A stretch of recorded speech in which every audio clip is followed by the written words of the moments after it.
is HP CEO Enrique Lores. Great to have you here in a Fox Business exclusive. Enrique, there are so many things that each company is rushing to pack in to their PCs. What are you doing at HP that is beyond what we've already heard? So first of all, thank you for having me here. And I think what you just shared talks about the excitement about the category and the opportunity that we have in front of us. Our focus is very clear. We need to make sure that we integrate the option of running AI at the edge, which means consumers will be able to run AI applications in each of one of our PCs, in our printers, in our headsets, and by these devices communicating together, we will be able to provide a much simpler experience to our customers. Can you give us examples of how that would work, how a task like that could work? If I had an HP laptop, which we do right here, by the way. We at Fox Business use both HP and Apple. I've split the baby here. I've got one of each. But tell me exactly how it would work with the printer and all the other HP consumer items. Let me give you two examples, one in a printer, one in a PC. How many times have you sent a document to a printer where you are trying to print a spreadsheet? Yeah. The margins were not set right, and rather than one simple page, you can 10 different pages. Building AI in the printers will allow us to know what you want to print, even if you send the wrong information, so you will get the right document. That's a big value on the printer side. Yeah, that happens all the time with This happens all the time with spreadsheets, happens with websites. We are going to be fixing that, which is a fairly important problem for people when they are printing. On the PC front, let's say you want to do a report on a company like us, you have some confidential information, you don't want to upload that to the cloud, to the web, you want to run all that locally. We are going to give you a tool called the HP AI Companion that will allow you to analyze information that you will have in your PC. And you will be able to analyze, interrogate that information. Nobody else will have access to that. Who's helping you make all of this happen? I know you use NVIDIA GB10 Grace Blackwell super chips. Are they part of all of this? And are you able to get the sourcing? I mean, they're striking deals right and left with OpenAI, with all kinds of companies here and there, and Oracle. So you got to tell us if you're able to get your hands on these chips for supply. So yes, we are able to get chips for supply, and we are working with NVIDIA on chips, on software. We're working with AMD. We are working with Qualcomm. We are working with Intel.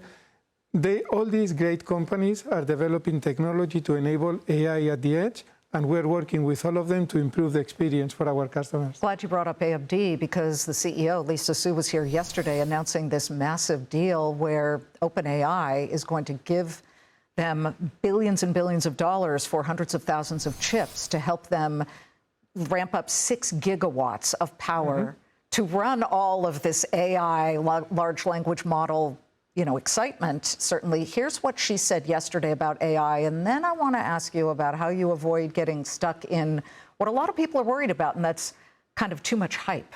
Here's Lisa. We're in a place where AI compute is kind of the foundation. Everyone is looking to put more compute on board. The world needs more AI compute as soon as possible, and we want to go big.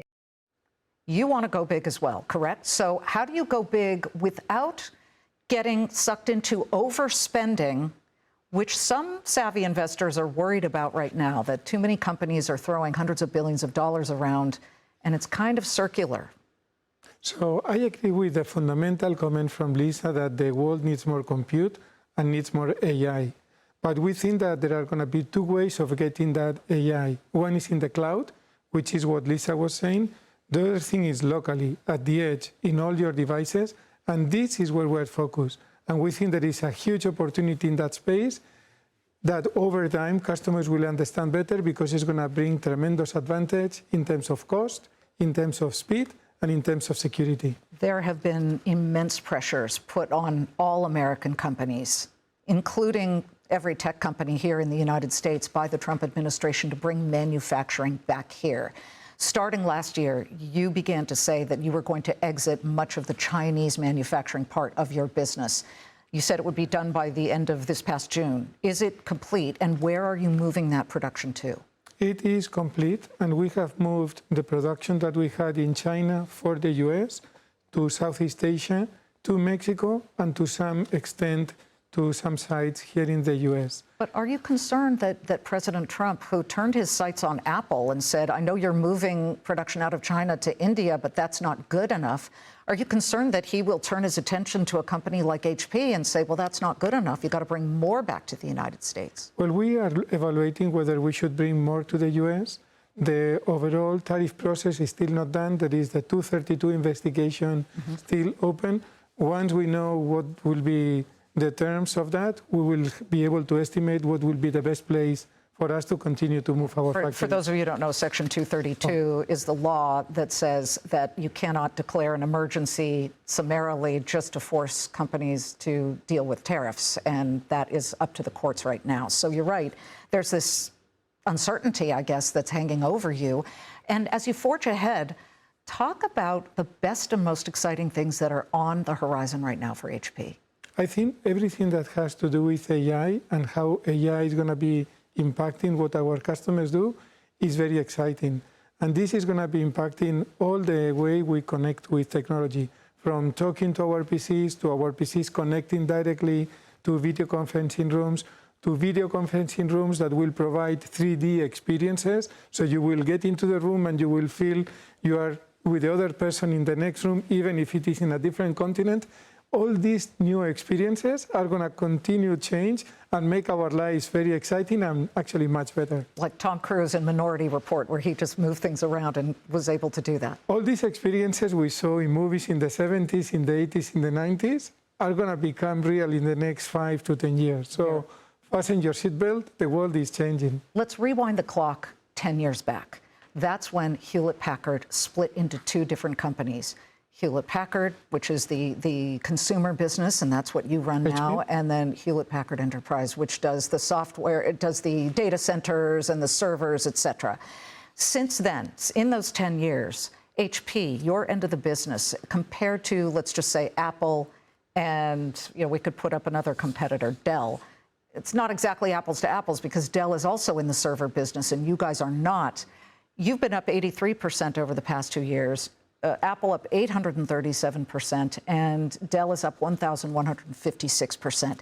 How do you get the stock generating more excitement on Wall Street and on Main Street? I think it's really about convincing investors that the markets that we are have long-term perspective. You mentioned it before. The death of the PC was announced 10 years ago or 15 years ago. Today is still a growing market. That's the opportunity we have.